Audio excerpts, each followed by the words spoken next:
Australians are going to finish up soon. So, yeah, we'll be back on level pegging. I know. Here we go. Things are changing over here. YouTube's firing up. This will be interesting to see if your head's there. Hello.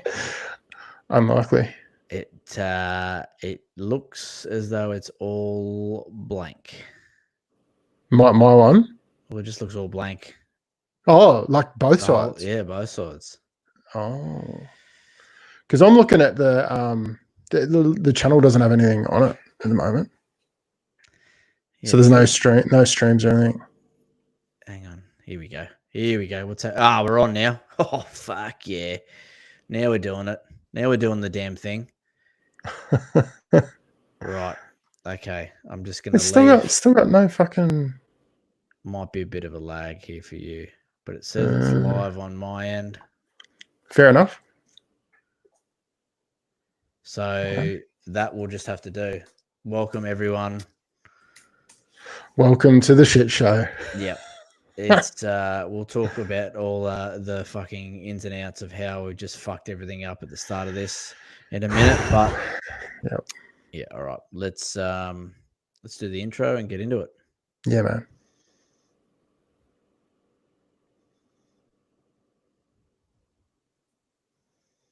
Hello, handsome. Care for a rub down? I need all of you to stop what you're doing and listen. Something special is about to happen. Are you waiting to receive my limp penis? Very aroused. Better than later. Let's do this. That is incredible. That is unbelievable.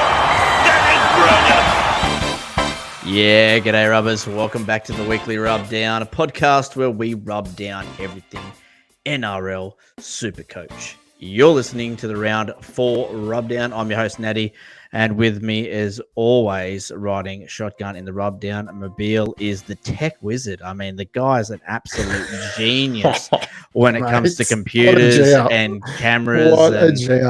It's Walker. What's going on, pal? Oh my God.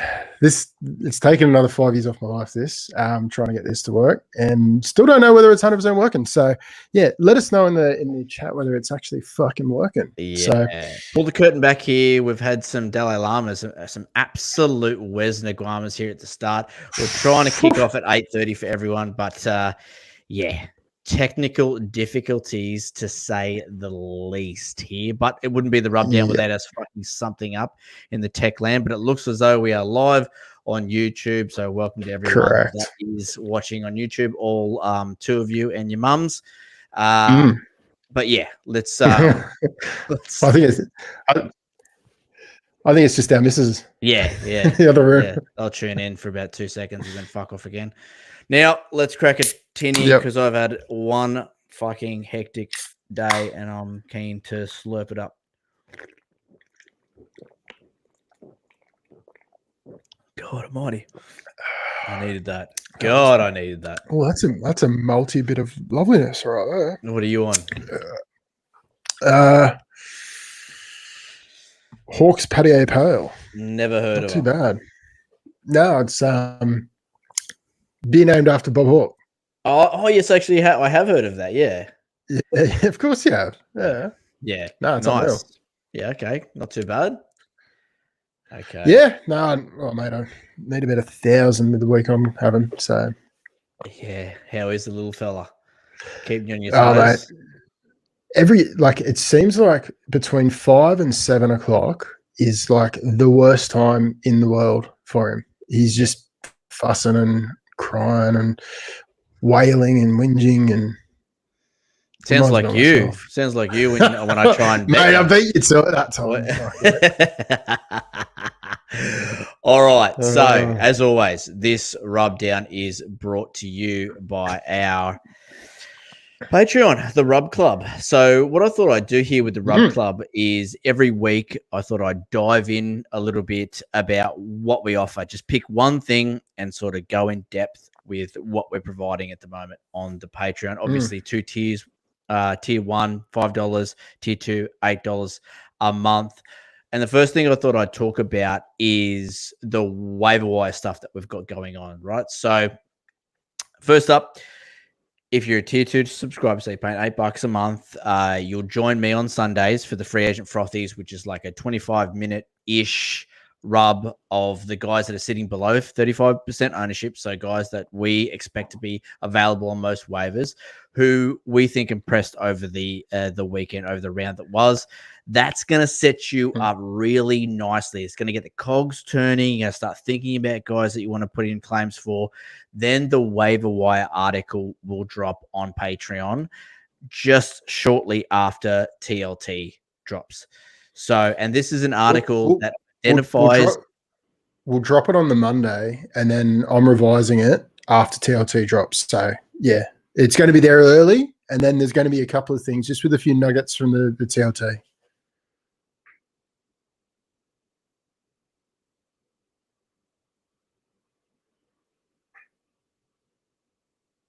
Oh, no. Oh, no. We've lost Natty. Okay. I don't know whether we've lost Natty or we've lost me. And I'm going to be honest, I'm not sure which I'm more concerned about. Interesting. All right, I'm back. All right. I'm gonna just let assume me that get Natty's this out for the off. second. Oh yeah, here we go.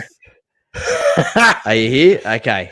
Jesus Yes. Christ. Here, what here, an here and ready to rock and roll. absolute nightmare. Oh, my Lord.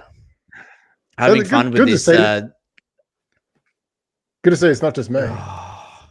Now there's a fucking lag. Can you believe this? Absolute fucking bullshit. No, there's no lag. There's no lag? Oh, there was a lag. No lag anymore? No lag.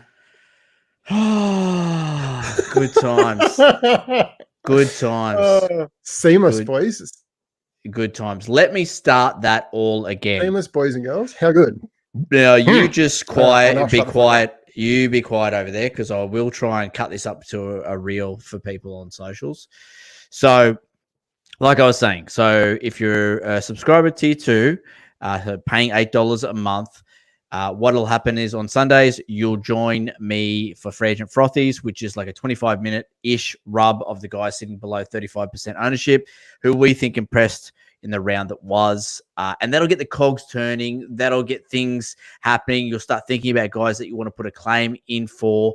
And then the waiver wire article will drop. That'll be Monday for maybe, or Tuesday, depending on when Walker can get it out.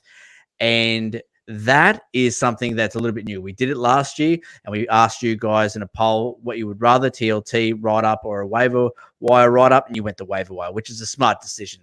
So how we have it is an article. It identifies and ranks the claims for each position, right? So we have little pretty emojis that identify the categories for each claim. So if you have 2 ticks next to a name, that is a high-end waiver claim. 1 tick is a low-end waiver claim.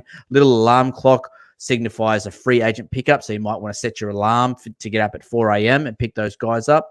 A little plug, that signifies a plug-and-play option, so a guy that you can put in your team that we think is a really good matchup in the upcoming round. And then an emoji of a guy thinking, that is for deep league options, so for guys that are sitting below 25% ownership. So quick example, if you look at the waiver wire article for this round, round 4, 5, 8, we've got 2 ticks next to Lockie Galvin's name, which obviously signifies he is a high claim. 1 tick next to Ethan Strange, so a lower end claim.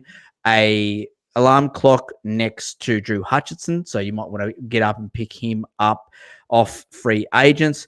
Little plug next to Ethan Strange. He's got a really good statistical matchup this week. And then a guy thinking, obviously this is deeper leagues, we've got Aiden Caesar in there. So, and that is set out for each position that we have there in the article. Then we roll straight into the rub down, where we identify all the free agents, waivers, statistical matchups, and obviously this rub down will become available for Patreon subscribers 24 hours earlier than non-subscribers. So you're getting an exclusive look at the rub down as well. So it's tailor-made, that whole waiver wire thing, free agent frothies, the waiver wire article, and the rub down as well. It's tailor-made for you to crush your claims week in, week out.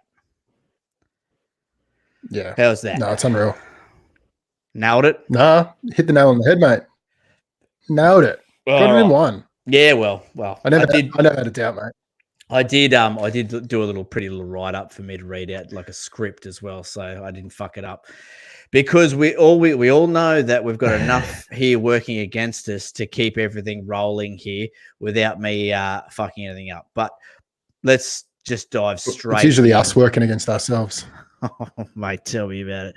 Unbelievable. I've got zero confidence in this podcast lasting the whole entire hour and a half, but we'll see how we go. Sounds good, mate. Let's get into some injuries, I think. And this will be interesting to see if the media board lights up or if it actually destroys the whole setup here. Oh, this is good gear, mate. This is good gear. Has there been something that hasn't fucked up? I blame you. I blame you coming on here. I had everything. There we go. It's hot. I blame you. I blame you. You've come on here and completely fucked everything. It's not like we've been doing it for. It's not like we've been doing it for fucking 7-8 years. Jesus Christ. Nightmare. All right, let's get into some injuries. Are you ready? Because there's a long list here, and I'm going to need you to tell me who is in for these guys. Let's kick it off with Tino, ACL, season gone. Ouch. Yeah. So Keenan Palacio comes in and it solidifies Jamin's Jolliffe as well in the lock spot. So interesting one. Palacio really wasn't much chop when he played in the first game. So I'm not sure how much of an option he'll be, but Jamin Jolliffe, interested. Yeah, I like it. Nathan Cleary, hamstring. He looks like he's going to be out for 2 to 4 weeks, I think. Yep. Yeah, that's right. So it's a low grade hamstring strain. He's going to be out for a little bit, but Brad Schneider comes in. Look, he had a really good run, I think at the start of 2021 maybe for the Raiders, and look, he just didn't get many opportunities. So I think he's probably going to be a good plug and play for the next few weeks, but tough matchup this week. Yeah, nice. Reece Walsh, he got a facial fracture, 4 to 6 weeks out for the old Blue Eyes. Yeah, Tristan Saylor, pick him up. He's going to be good gear. Saylor. Brendan Piakura, ankle injury, out just this week. Yeah, Jaden Hunt comes in. Look, it's only going to be probably a 1 week play. I wouldn't be looking at it because, it's going to be a tough one for him, I think. Okay, Lindsay Collins, hamstring injury. Your boy Terrell May gets the start. You lucky son of a bitch. Hello. Look, after these injuries, I'm going to go through my team and talk about how positive this TLT has been for me. Such a universally diabolical TLT for most people. Yeah. So positive for my team. So it's crazy. Sliding doors. Crazy. Mitch Moses, fractured foot, 6 to 8 weeks. Yeah, this is an interesting one. Blaze Talagi gets the start ahead of. I would have thought. Look, is Dejan Arzi still with him? Because I would have thought that he had the front. I think he is. Yeah, they like Blaze. They love him. Yeah, so he moves from left center. And look, we were talking about this earlier today, and I really do think that he probably moves to the left half spot, and then. Dillbags, he'll probably move to the right, and we've seen him play right last season before. So it's definitely probably on the cards because it seems like Blaze might be a left-sided player. Yeah, very interesting. Sandon Smith out with an elbow. That doesn't really affect anyone because both halves are back for the Roosters. No, it does because it brings my boy Connor Watson into the frame. So. Connor Watson will be there for the next few weeks. Obviously, not a great matchup this week, though. No. And then we have JFH still out with that shoulder, that AC joint. Yeah, that Lindsay Smith is good gear. Same with that Liam Henry as well. Yeah. Scott Sorensen out with a knee. This is to be confirmed on how long he's out for, but knee injury. Yeah, Luke Garner comes in and kind of like for like, muddled with errors. Yeah. Fair. Look at this. Dale Finucane, fractured eye socket, 2 to 4 weeks. Toby Rudolph, ankle, 3 to 6 weeks. Royce Hunt, calf, 4 weeks. Some big boppers there from the Sharks that have gone down heavy. Yeah, one of the boys did. I didn't realise that Royce Hunt was out for that long. And yeah, with Toby Rudolph going down as well as Finnan, I think Hazelton ends up being a really good show. I'm big on Hazo. Yeah, big on him because there's not many options in the big boppers. With Braden Hemingway will be back in probably a couple of weeks, so he's definitely one to watch out for. And look, with the lack of middles that they've got, maybe Kyle Oro stays where he is, and they run Talakai through the middle. Plenty to talk about when we get there. Strange things happen. Albert Hopperwhitey, how about this one? Burn himself cooking. Meow. What a cat. 1 week. Yeah, I'm actually excited about this replacement, James Schiller. He looked really sharp in the trials, and look, he's performed quite well when he's come in, younger fella. So yeah, excited. Nice. Head knocks. We've got Tane Tuapiki. Obviously, my boy RTS gets the run at fullback. I'll talk about that in a minute. Ones to watch here. David Fafita could return. Bryce Cartwright apparently broke his ribs, but he has been named. Keep an eye on that on team list an hour before kickoff. Wade Egan has been named, but he has that elbow injury. He was a late out last round, so keep an eye on him. Suspensions. Leo Thompson just gets one match there for taking out Kalen Ponga. Blokes returning. Heaps of blokes here. Adam Reynolds, Sam Walker, Luke Keary, Jaden Campbell, Wade Egan, Murata Niokore, Dylan Walker, Micah Sivo. And then obviously some Storm guys. They're on the bye, but they look like they're ready to return in round 5. Nas, Munster, and Joe Chan. So huge fucking TLT. Big old implications, a whole range of implications. And look, Holy fuck! That was diabolical. Diabolical indeed. Unless you are me. And now I've never owned a team that has been so impacted positively on a TLT like this. And I'm just going to go through it because it's actually mind-boggling, right? That is a fuck TLT. Most people have been hit there, right? So I've got Terrell May. You mentioned that. So no Collins, Terrell May starts. Thanks or Spenny. Yep, same thing. Mofo. I've got Mofo. Tino's out. ACL. You think Mofo gets a few more minutes? Yeah, he probably does.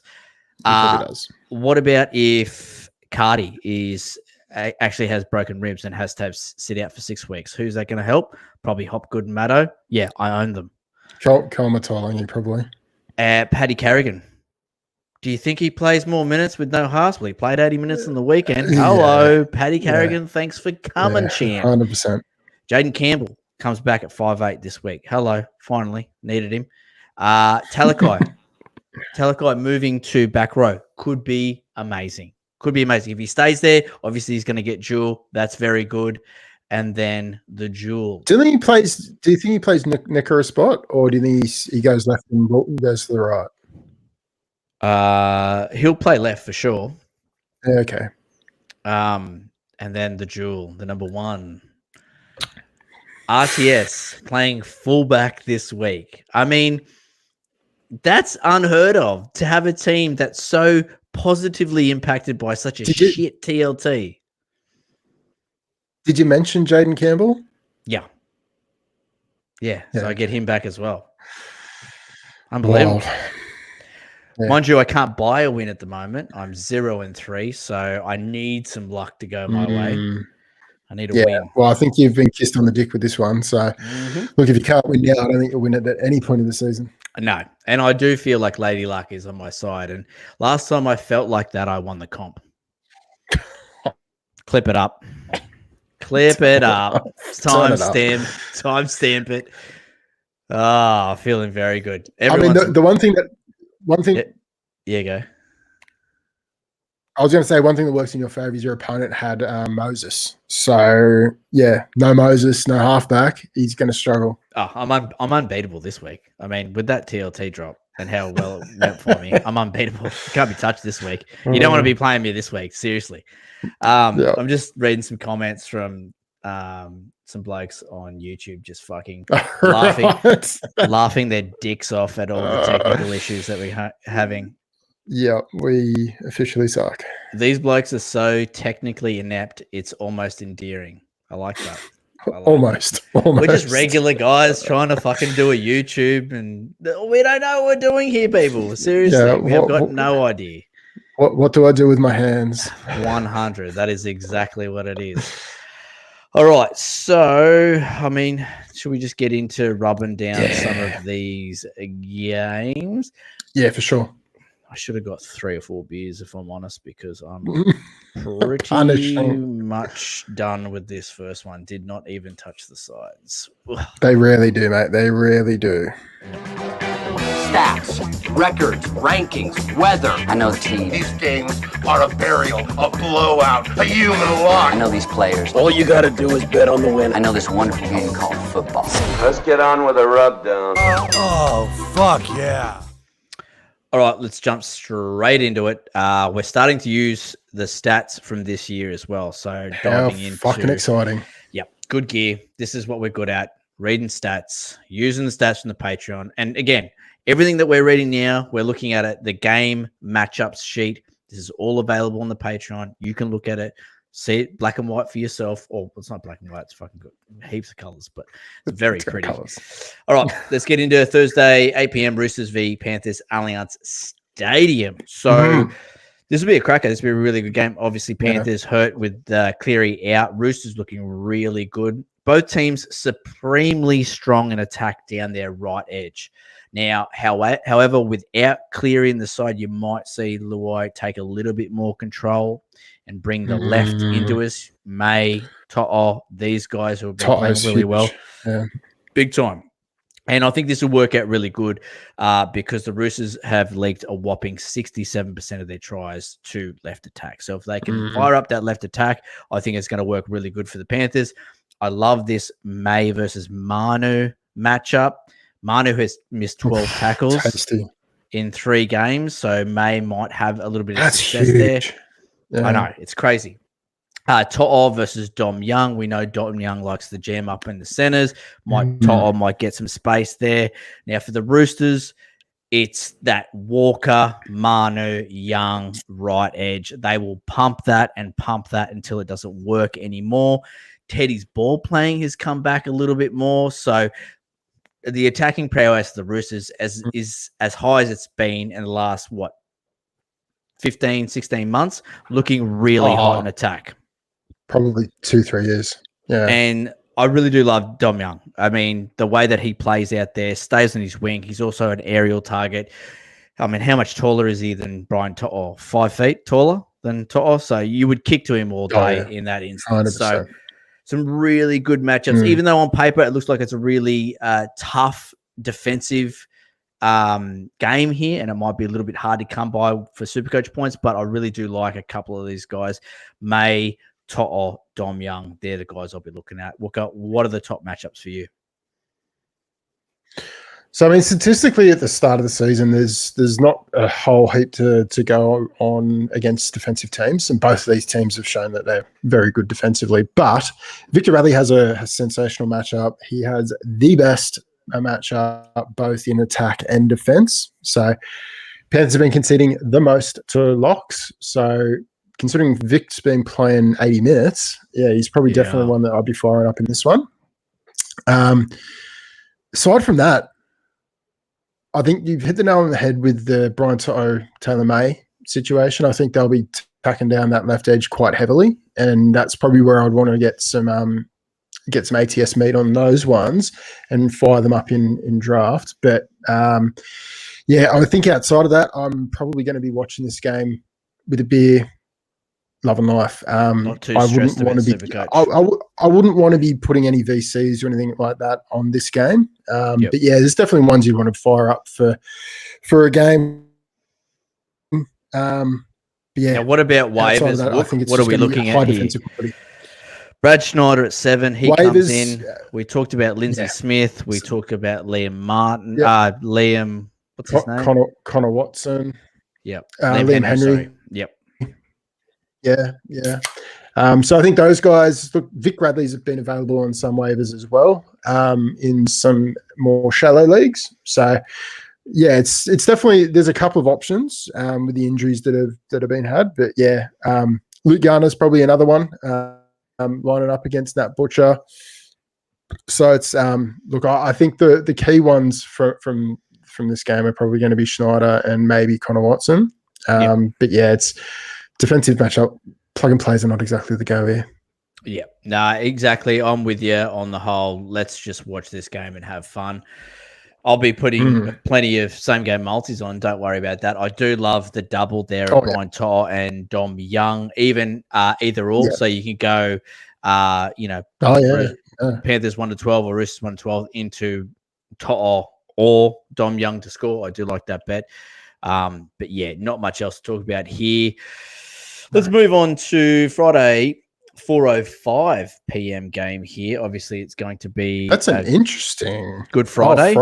Good Friday. Obviously, Bunnies V Dogs, Acor Stadium. Geez, desperation stakes here for the Bunnies. They need to win this. Statistically, how good is the pack? Statistically, this is a perfect storm. Can I talk? Can I do my bit, or are you going to talk over me? Am I allowed to do my little bit here, or are you just going to jump straight in and just talk all over me? I had 2 beers while I was setting up, so you can talk about the pack in a minute, mate. I'll tee you up. You can pack all day. You can pack until your little heart's content. Fucking hell, right? Perfect statistical storm. If Walker's going to let me talk here, Bunnies strong left attack versus the Dogs weak right defense, and the Dogs right attack versus the Bunnies' weak left defense. Now, I've got some stats here for you, Walker, that you're just going to... Your eyes are going to roll back in your head so quick you'll do a fucking backflip.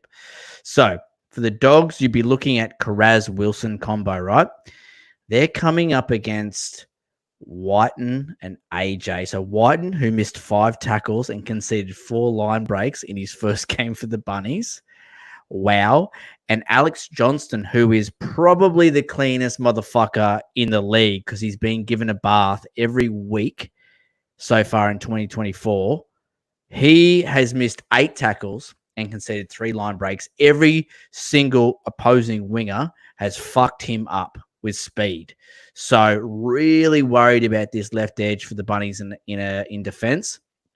Now for the Bunnies, we're looking at those players in attack, right? So Cody, Walker, White, and AJ, because on the other side of the ball for the Dogs, Kiraz has missed 9 tackles, 2 line breaks conceded. Wilson, for a winger, has missed 6 tackles, 4 line breaks conceded. So if you're looking for a fucking double here, Wilson into AJ, surely that comes off. But those are the players I'll be looking at here. Those left players for Bunnies, Cody, Whiten, AJ especially, and then the right edge players for the Dogs. Carraz could be up for a fucking huge game again. All right, Walker, what were you saying about the pack? Here we go. This will be good.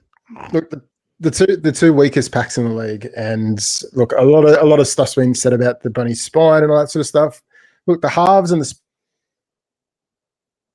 spine can't do much without a solid platform, and both struggle with that. So, look, this one is going to be a bit of a dire affair, and I think they're definitely going to be attacking those edges, and it's going to be right versus left. Exactly, you hit the nail on the head, and statistically, it says that a real solid matchups there for Blake Wilson, solid matchups there for AJ. Carraz has got a really good one. The Bunnies have conceded 77 points to right centers, and similarly to right wingers, they've conceded 88 points per game. Blake Taff even gets a mention here because the Bunnies have conceded 100 points per game to fullbacks. So, look, I think this is going to be a points bonanza. Even Jacob Host, if he ends up now, you know how they made that mid-game switch where Kalamatangi ended up moving to the right side halfway through the game. If they maintain that, whoever plays left to RF has the best matchup in the game. Dogs have been conceding the most points to left to RFs, and the Bunnies have scored the most points from left to RF. So, an interesting one there, but the problem is we don't necessarily know who is going to line up there. So it's a bit of a risky play. You could roll the dice and have a plug and play on Jacob Host. Worst things could happen. But yeah, I think it's all going to be Bunnies left, all going to be Dogs right in this one. Yeah, nice. What about What about waivers? Not a lot going on here for pickups, is there? I mean, Blake Wilson's available on a lot of waivers, and similarly with Connor Tracy. But I mean, Connor Tracy might not even get a start in this one because I think Josh Addo-Carr's sitting in extended bench. So it's a bit of a tough one to say yes or no. And I mentioned before about Jacob Host probably being available as well. Outside of that, I wouldn't be comfortable in saying, yeah, go pick up Drew Hutchinson unless it's off freeze. But yeah, I mean, I'm just looking through the team here. Like Dean Hawkins, you're not gonna look at. Like, I think he scored 20 points last game. Yeah. Tane Milne probably won't even make the lineup. I think Isaac Thompson might even be a late start ahead of him. Yeah, Blake Wilson's a nice plug. I don't mind him for this game. I'll tell you what, Jacob Kiraz, and I'll chuck Isaac Tago in there as well.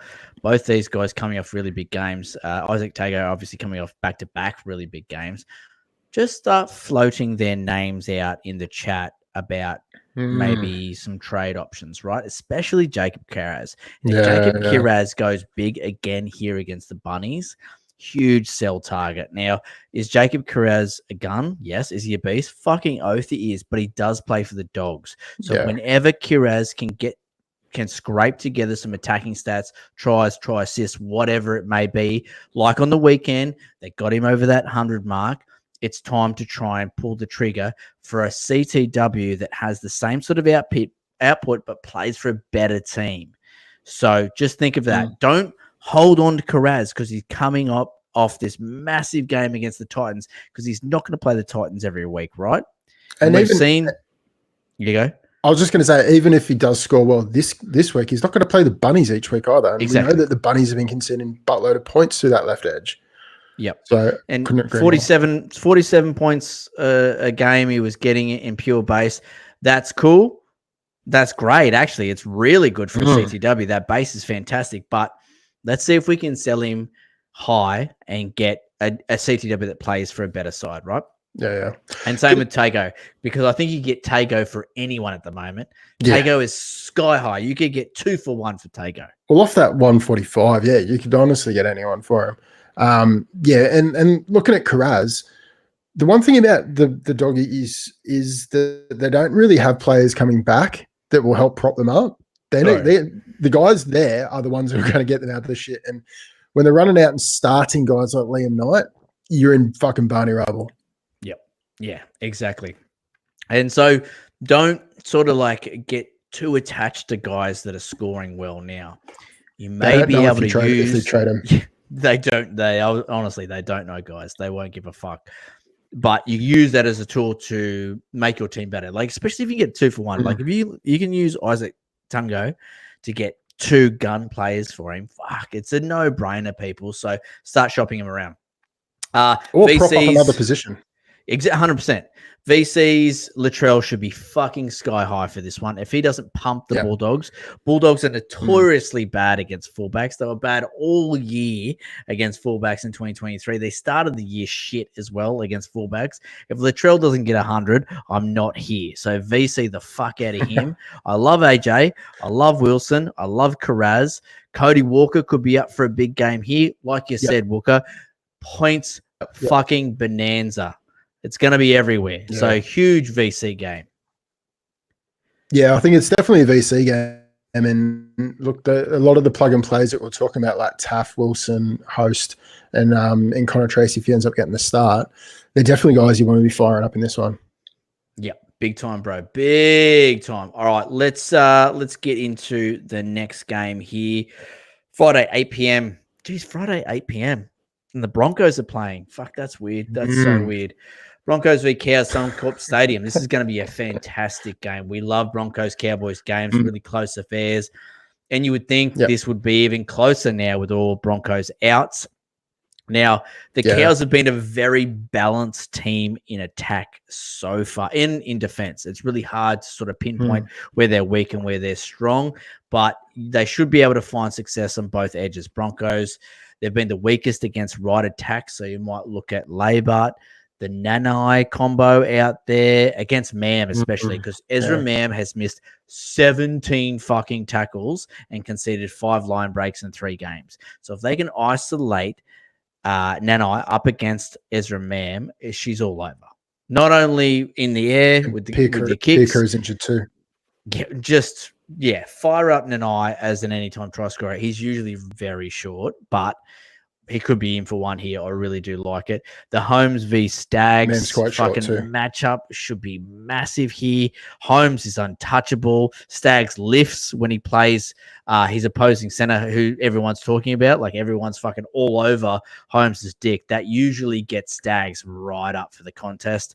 Now, the Broncos wingers, they have been unstoppable in 2024. They've both scored in back-to-back games. And Dean Mariner has scored in every single game this year. And it works out really nicely because the Cows concede over 20% of their tries to right wingers and left wingers. So they are conceding points to wingers. So I really love Mariner here. He seems like he's in a real purple patch. So I'll be firing him up. He does need to do a lot to get a fair amount of Supercoach points. Like he scores one try and he may break 60 points. And then he gets 2 tries and he probably gets 75. But in saying that, if you've got him, he's probably part of a CTW rotation. This week's the week you play him. Yeah, for sure. I think there's definitely going to be some joy in both of the wings there. Look, the halves for the Cows look like they've got quality matchups. The Broncos have been conceding the most and second most points to right halves and left halves, respectively. So Tommy Dearden, this might be a game to VC. Definitely, obviously, going to be playing him, but I would never say go out and get the Chad. Look, just in Supercoach, he's a trap, but this season he's been scoring quite well. He's averaging 60 points. That's gonna drop sharply. Just be warned. Yeah. Zach Labart's been available in some waivers coming up. Someone's actually been quite a handy defender. He's making some pretty good reads. So look, it's going to be a really good matchup, that one, I think. And Kyle Felt against Jesse Arthurs.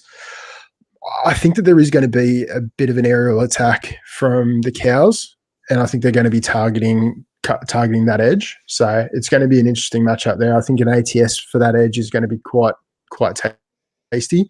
So I might have one for Colfelt and Arthurs and then another one for maybe Holmes and Mariner. Add that to a multi. But yeah, Carrigan's got a fucking sensational matchup in this one too, so you'll love to hear this. The Cows have conceded 71 points per game to opposed locks. So yeah, Carrigan playing probably 80 minutes is going to be quite tasty in this one. So nice, yeah. Good. Just keep Payne Haas on ice, people. Like you want him for the final one. just really coddle him with that injury and just keep Paddy Carrigan there playing 80. Thank you. Yeah, so, and looking at the forwards. Go. I was just going to say, looking at the forwards, Ruben Cotter's apparently carrying an injury, so he might not end up playing. And we've seen that Lolo's minutes have been very closely managed. You do worse than starting Xavier Willison. Yes. The guy looks like a fucking animal. He is like a Terrell May sort of mold. He's a beast. So I reckon he popped the 50 last week, so from the bench. So I reckon he's a good shot. Yeah, he should get more minutes this week. He did have 51, but he did have a line break in there as well. So it was more around that 41 points that he got in base. But with a little bit more extra, some more extra minutes there, he should do more. For waivers, look, the Fino Fiuwaki didn't really work out because he's not getting 80 minutes. Yes, he scored a try, but he got 58 points or something like that. That ain't great. No. He had a buddy head injury, HIA. Oh, did he? Finufuaki went off for a HIA. Yeah, that's the only reason why I didn't go 80. Oh, okay. Do you reckon he gets 80? He'll go close. I think it'll be match fitness that'll get him, if anything. Because you got that Jack Javeski on the bench. He doesn't play middle. Like they're not going to be garnishing his minutes too much. Gojewski's played the middle a little bit though. Has he? I've never seen him play middle. He's played a little bit of lock. Okay, I've got a feeling Finafewiki won't play 80. So just it wouldn't surprise me, especially with a toddy side. So yep, just be careful. Just be careful. There. Other than that, there's not much here. for pickups. Tristan Saylor, obviously, nice little pickup and handcuff. Tristan Saylor, yeah. And look, he's going to be a 6-week play too. So we've seen that he scores quite well when he does play. And look, he's going to be an unreal buy, pickup, sorry, and possibly even a buy in Classic. I'm not sure what his price is. I'll have to have a look at that.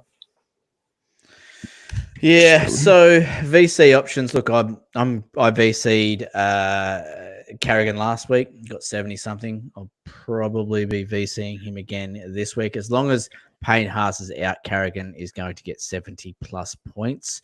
And if he can get some attacking upside here, a couple of offloads, maybe a try assist, something like that. We know that he's pretty handy with the ball close to the line. You know, we could get up over that sort of 90, maybe even 100 points. So I don't mind him here. Mate, Val Holmes is fucking unstoppable at the moment. He's white hot. And I think Drinky, you put him in the same vein. Yep. So I think he's on the tippity edge to absolutely explode. So I think Drinky is a really good shot this week. 100%. Against my money. Val Holmes is like, when he runs the ball, he looks like he is possessed. Like, he's trying to get to his hands and knees. He's trying to play the ball really quickly. He's hitting the ball at 1,000 miles an hour. I mean, yeah, I'm trying to get him in our home league, and I'm throwing everything at it, like 3-for-1s, like the whole bit. Like, oh wow, yep. He'd make a good running back in the NFL. Oh, really? He'd make a good anything. Fucking Val Holmes. He is, like you said, white hot. So yeah, VCs galore here. Do like those two, Drinky, Val Holmes, Nanai as well. Honestly, I think he does get a try in this one. And for the Broncos, Carrigan, not much else there. Like, I do like Dean Marin to get a try, but probably not VC worthy because he's just not going to score enough points. No. Yeah, no.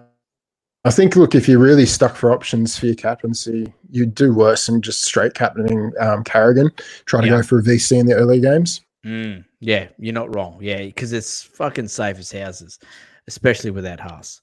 Oh, yeah.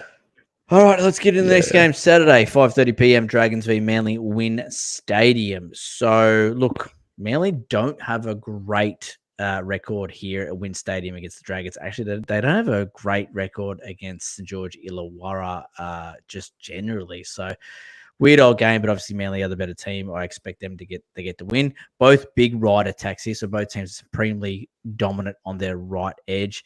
Doesn't work out well statistically because both teams are weak against left attacks. However, I would still be looking at some of these right attacking players to go big. I mean, Lomax, he's almost matchup proof at this point. Like, all he needs is a sniff of some attacking upside, and he's away. And this Manly right attack is just fucking humming. Now, true to form, Hunt has missed 9 tackles and leaked 4 line breaks so far this year. So him on the right there, this Manly left, if Brooks can get Burbo up and going, I don't mind Burbo as an ATS close to line running straight over the top of Ben Hunt. But this right edge for the Manly, I mean, you saw it on the weekend. They just peppered it. They just went down that right edge again and again and again. We've talked about Turbo and how he loves that left edge sweep. I think he's just learned to go right now because that's where all the attacking weapons are. Bird, he has been a little bit fucking how you going in defense so far. He's missed a few tackles. He's let a few line breaks in. So Turbo on that sweep, coming around with Olakawatu. You've got Garrick out there who has just fucking utzed cunts with speed so far this season. So there is a lot of upside here in this Manly right attack, and I think they score points down there. Even though the Dragons aren't weakest down that edge, I think Manly will make them weak. Yeah, and look, when it comes to like player matchups, Zach Lomax is an absolute beast in the air. And yes, Raymond Vega is not that comfortable under the high ball and not comfortable in challenges for the ball in kicks. So, look, I'd be almost willing to go 2 tries, Lomax. I think they do attack quite heavily down that edge, and look, Vega is a liability when he has played, especially in the trials. That second trial game was absolutely diabolical. So look, I think there was a reason why they started Tommy Talau ahead of him. He's only getting the start because Tommy Talau's injured. So yeah, I think this one is going to be very close, people think, just based on the Dragons getting ounced. But yeah, I do think Manly probably get the chocolates in it, but it is going to be very, very close, I think, because Sloan's been popping up everywhere. He looks very involved, and look, I think there's going to be a few tries in this one. Yeah, plenty of points. I think there's going to be a lot of Supercoach points as well. Yeah, big time. Yeah, I'm big on Lomax, big on Turbo here. Yeah, before we get into VC captain options, is there anything on the waivers here? I'm just looking at the team list. Doesn't look like there's a lot going on there. Vega, no thank you. That's about it, really, with changes. There's not a lot happening, is there? Looking through, like Kyle Flanagan's available in some leagues, but like he's been propped up by tries, so don't fall into the trap there. Jaden Silver's available in a lot of leagues, and look, the matchup between him and Ben Trbojevic is possibly something that'll get some meat. So interesting one there. Look, I'm looking through the rest of the lineup. I wouldn't really be throwing waiver claims out on many or any of them. Tom Eisenhuth's an interesting one. Yeah, okay. Tom Eisenhuth's an interesting one. He's actually kept Jack de Belin out of the starting side, so he's retained the lock spot, and de Belin's back to the bench with Saleh. Wow. So interesting one. Yeah, I would never have picked that. No. Well, I mean, everyone was telling us about how Flano wasn't big on JDB in his commentary last year. Every time he commentated on a Dragons game, he had some sort of like he's little getting comment. Too many minutes. Yeah, and we can see it now. It's sort of like coming to fruition. This is a Saturday, 5:30 p.m. So you can captain all VC guys. Turbo is up for a big one here. Captain him straight out. Don't overthink it. He is a captaincy option this week. Dragons have leaked bulk points to fullbacks so far this season and all through 2023 as well. And we saw how involved he is in every attacking raid. He'll be all over everything. Zach Lomax, I'll be VCing him. Don't captain him, but VC him just because he's just in everything, bro. Like, I've never watched him so close. Obviously, 20 plus I runs. own him. You're crazy, man. And like you said earlier, they kick to him every fucking set.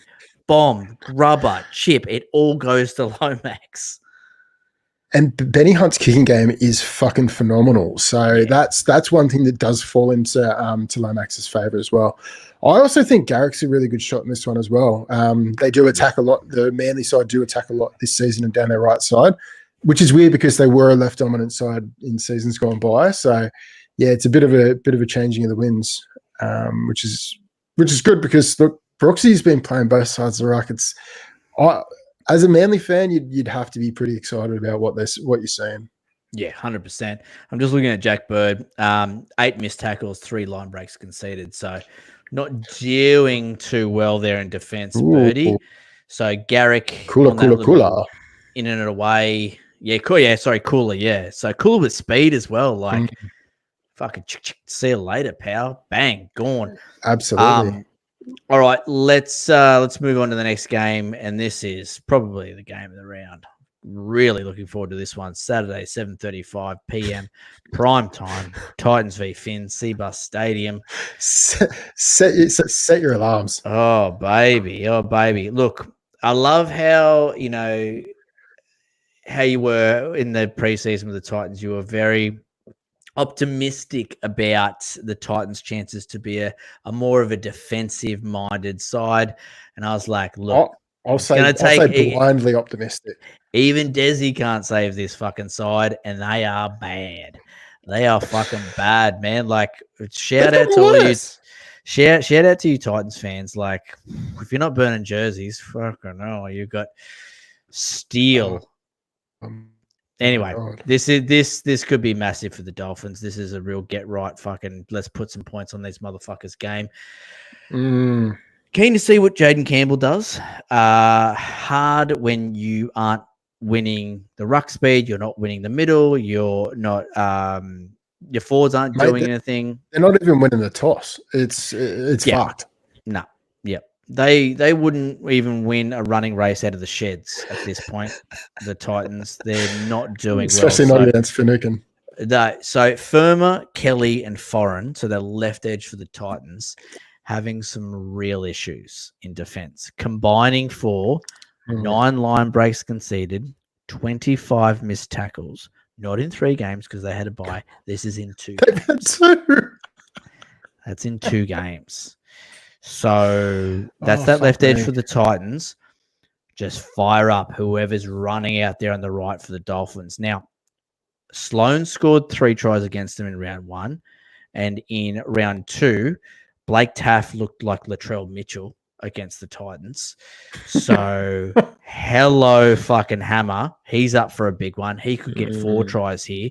But also you had Lomax and you had Carraz have big games against him as well. So Herbie could be up for a big one.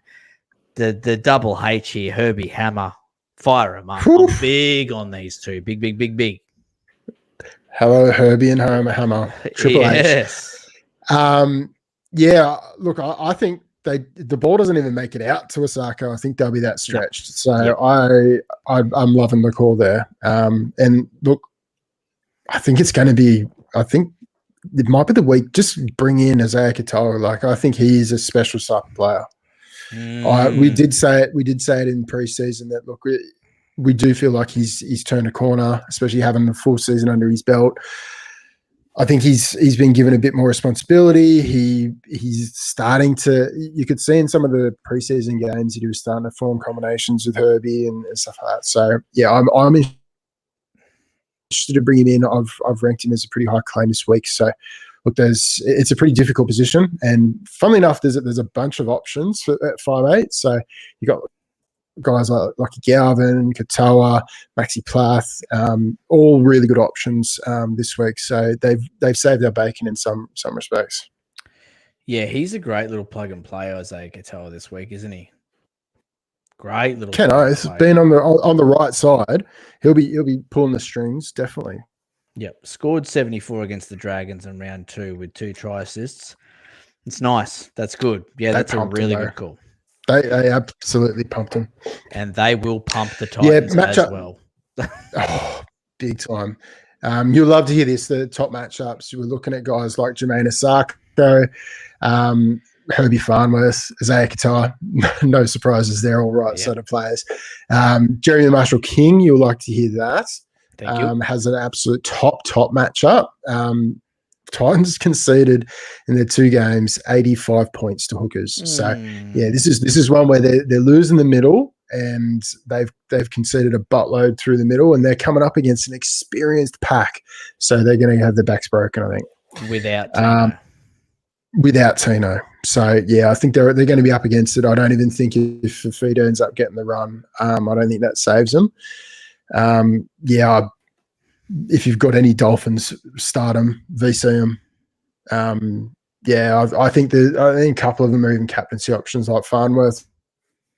I'd probably be comfortable enough to put an armband on, even though he hasn't scored that well this season. I just feel like the matchup's too good.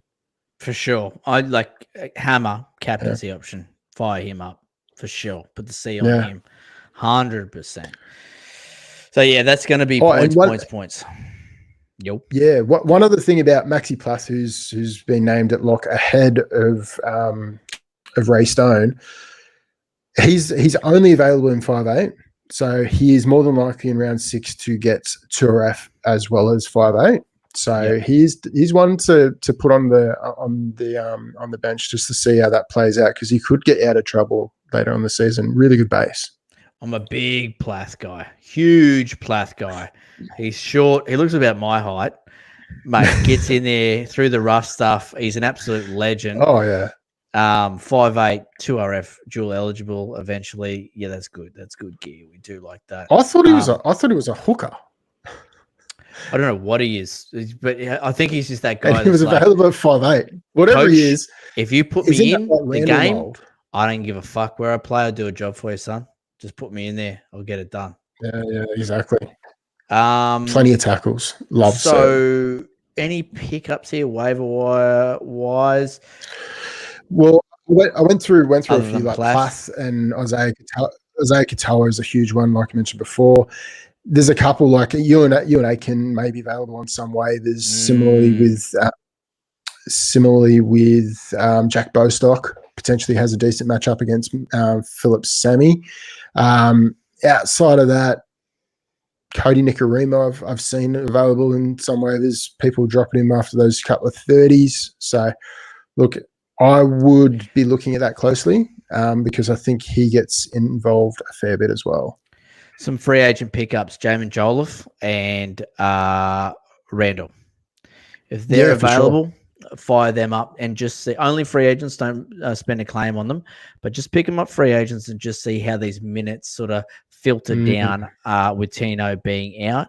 Obviously, with Randall rotating through the middle, he's either going to get front row forward or 2RF eligibility there. So hooker, front row forward, or hooker 2RF, depending on how they go there.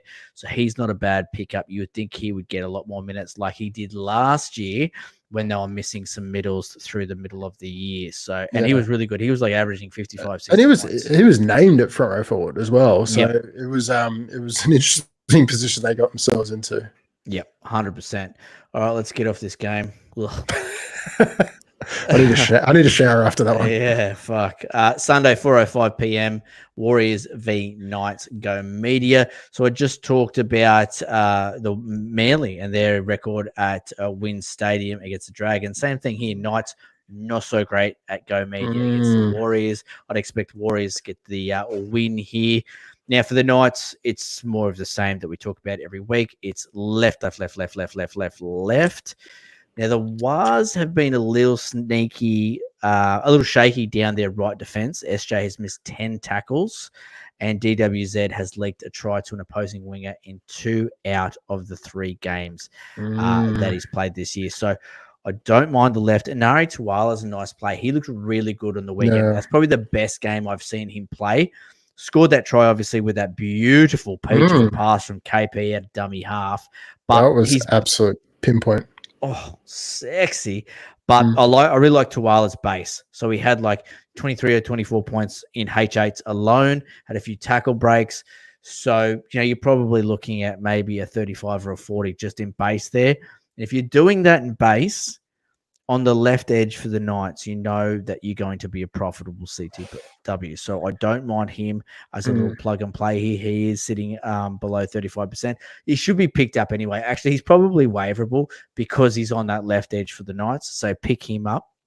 The other guy that's surprisingly sitting below 35% ownership is KPP, Kai Pearce-Paul. He's up for a big one in this game, running at SJ. Just talked about 80 minutes. 10 tackles. Yes. Scored 67 without attacking stats. And now I feel like he's just warming himself into the Knights side, warming himself into the NRL. Every time he runs the ball, his ball carrying arm is free. When he gets the confidence to throw that offload, this guy could be anything. So, and he's huge. He's a fucking tall skyscraper. Start kicking to him. Get some Jeremiah Nano plays with him. Put the ball up. See if he can just get up there and get after it. It won't take long for Cogger and all that to switch on to it for sure. Yep. I love his matchup. That's huge. So KPP and Nari Tuwala, obviously KP, but I'm talking about some other guys that are a little bit down the list a little bit. On the other side of the ball, I'm looking at these same players letting in tries. So KPP, Kai Pearce-Paul has missed 5 tackles and conceded 3 line breaks. Tuwala, 2 line breaks conceded. So the right edge for the Wars here, SJ, DWZ, these guys, I think they'll be up for one. RTS, it's going to be the RTS show here. I cannot wait for this. Oh, I'll be thinking of you. I feel like a fucking idiot for feeling sorry for you. I should have just done what I was thinking of doing, just give you fucking bird and tell you to fuck off.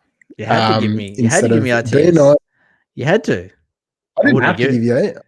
I wouldn't have. I would have given you. I would have given you a Karaz. Trade denied. Whatever. Trade denied. Can't move. Oh, Trade whatever. denied. Whatever. So he did the right thing. That's good. Now RTS is playing fullback. I did give you the chance to reverse the bet, and you keep RTS, and I take the injured Marzu. So don't come crying to me, mate. Now RTS is playing fullback. No. Let's go. RTS the throbber. You'll be getting bulk text messages during that game. Did you see that line break? Did you see that tackle break?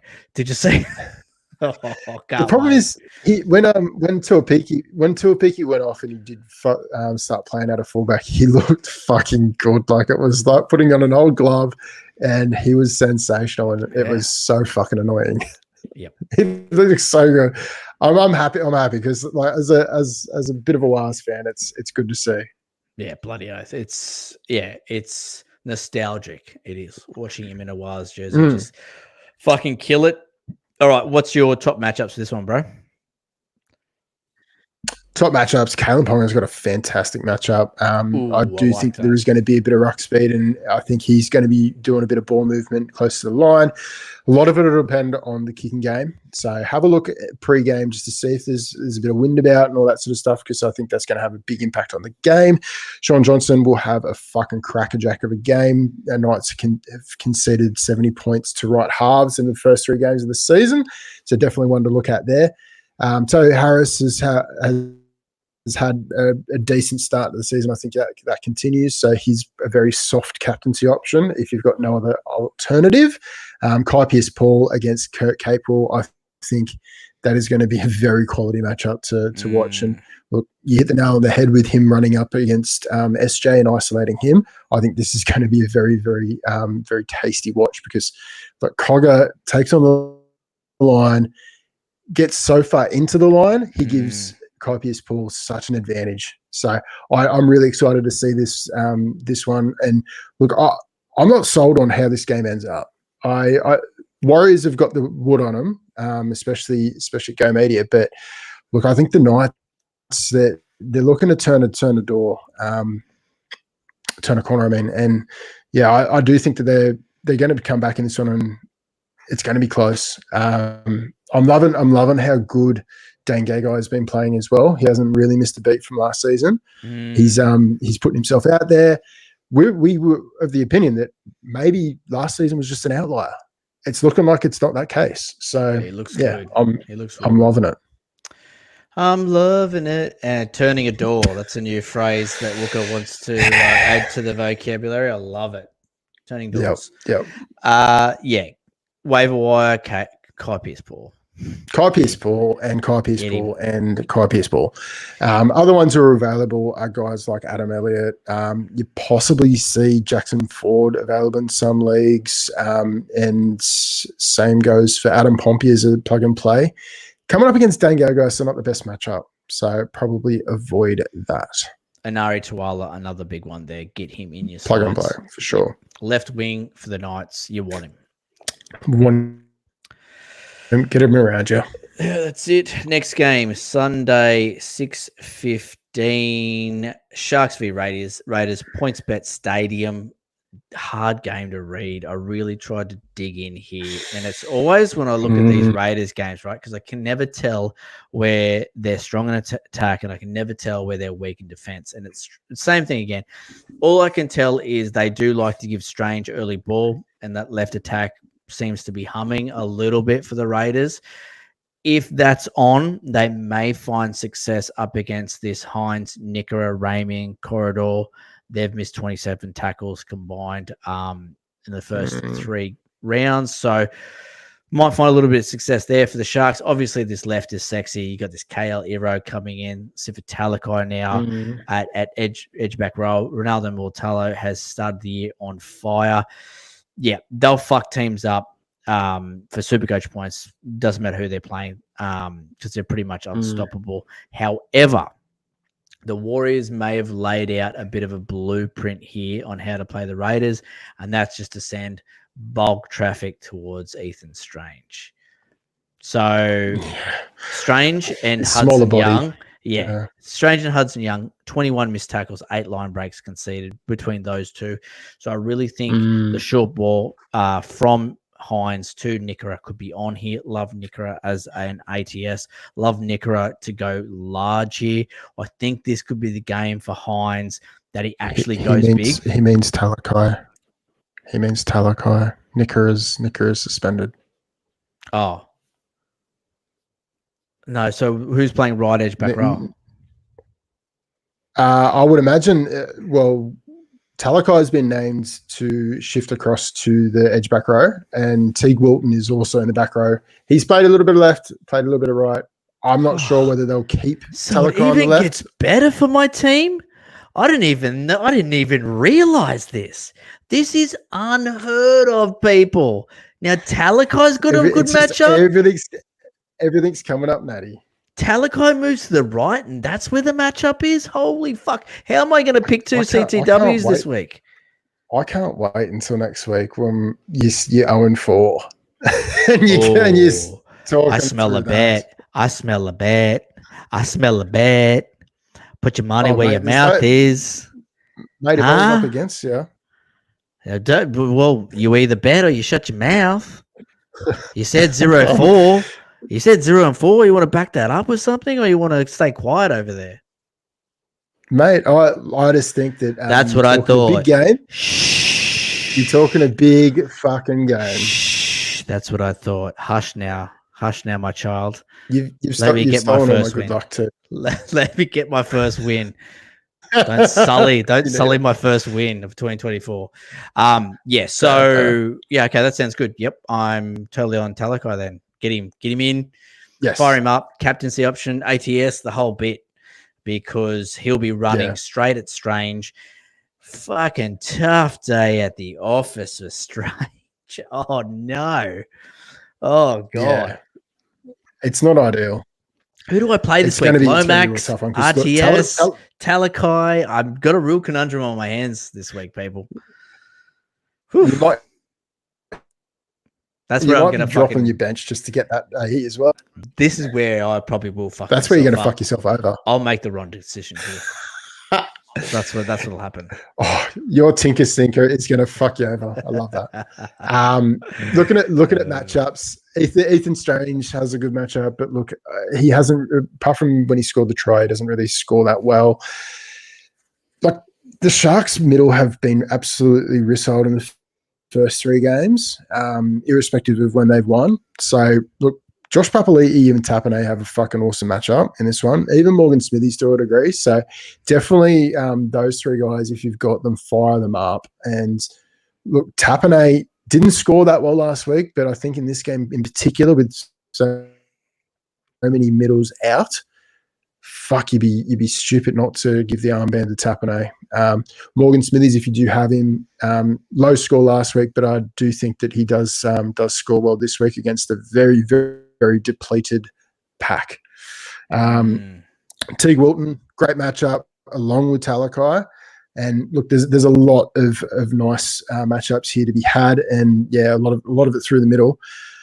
It's a real tough one to read for the edges. I don't know how much is going to be won on the edges with guys like Mulatalo, Savage, and co. I think it is going to be probably one that's run through the guts. So possibly something like a Blake Brayley through the middle, Denny Levi as well. Fire those two up if you've got those. I mean, obviously Brayley because you'd be running with him, but Denny Levi if you've got him as well. Yeah, look, big on Hines, big on Talakai. I think they're both captaincy options, but I do agree with you. Those edges are a little bit hard to sort of nail down on who's going to go big. And being the Sunday 6:15 p.m. game, you're only picking captaincy. You can't go VCs. Yeah, so they're probably the only two.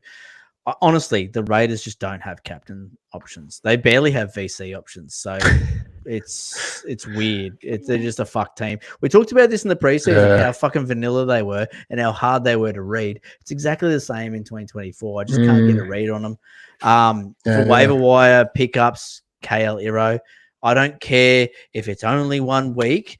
He may show enough this round. It's a superstar to keep him in the side. So pick him up. He's waiverable. He's probably one of the top waivers for this week, just in case they keep him there. Because if they keep him there, wow, this kid could be something. He could be something. It could be something. Yeah, It could be something. I think he's done enough in resis to prove what he's capable of. He just needs a couple of opportunities. And look, it might be the case that Talakai gets shifted to the bench to be that impact edge player when Nikora comes back. So look, there's a lot of moving parts in this one, and I don't think we've seen the end of Eero after this week for sure. 100%. Or they could just fucking fuck off Teague Wilton. They've done it once. They'll do it again. It could be Teague Wilton's actually been in form though this season, so even defensively he's been okay. Oh, has he? I thought he missed a few tackles. Oh, he missed a few tackles. He always missed a few tackles, but he hasn't conceded too many line breaks. No. Well, I don't think the Sharks have conceded too many line breaks in as a whole, but he does miss tackles. He's a bit of a turnstile, Teague Wilton. But plenty of things they can do there with the Sharks to keep Kale Eero in this side. So definitely a big pickup. I don't mind wavering for Big Hazy here, the Big Hazo, Tommy Hazleton, because those middles, they're all out for at least a month. Right, so all three of them are for out like for a at least a month. Yeah. So you're going to get Tommy Hazleton with big minutes, and Brayley loves to use him close to the line, right? So he's got upside. He's going to be a 50-55 point player anyway.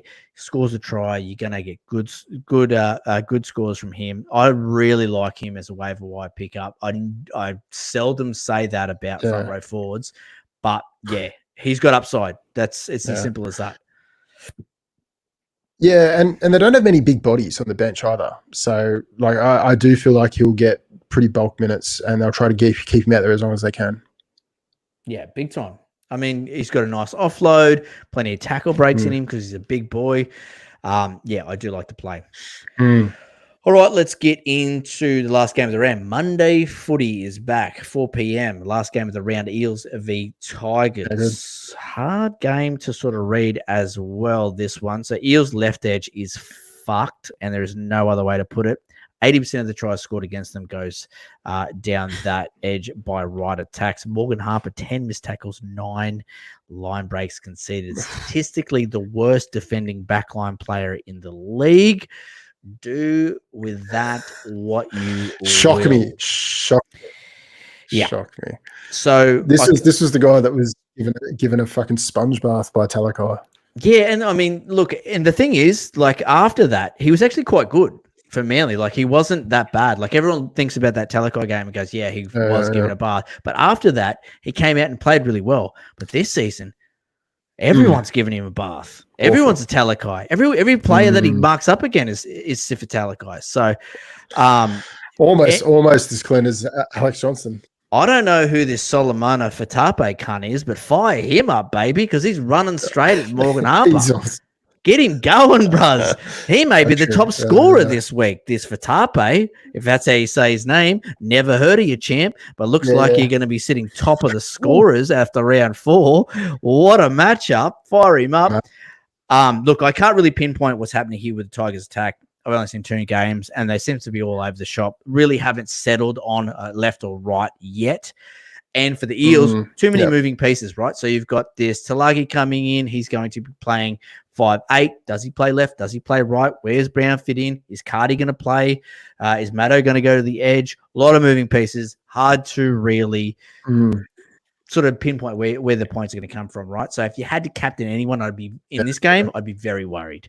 So try and stay away from this game.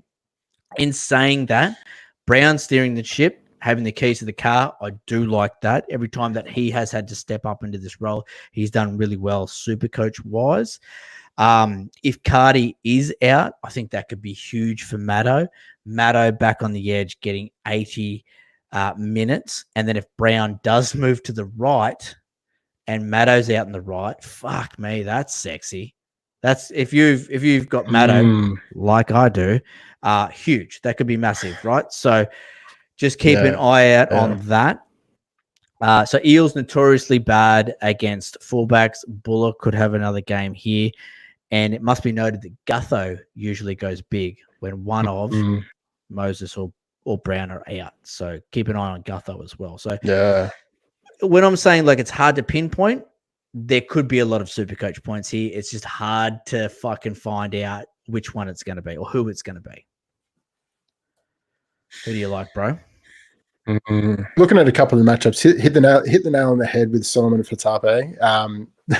He was conceded 94 points per game to Why the opposed big right fella centers. run? So look, Woo! I think he is one of the class free agent pickups, and I don't know. He's the one concern that I do have with him is Brent Naden is in the extended bench, so there is a slight risk that he gets shafted pre-game, but he hasn't done anything to be droppable at the moment. So I think Benji will stay the course with him until gives him the opportunity, like he probably deserves.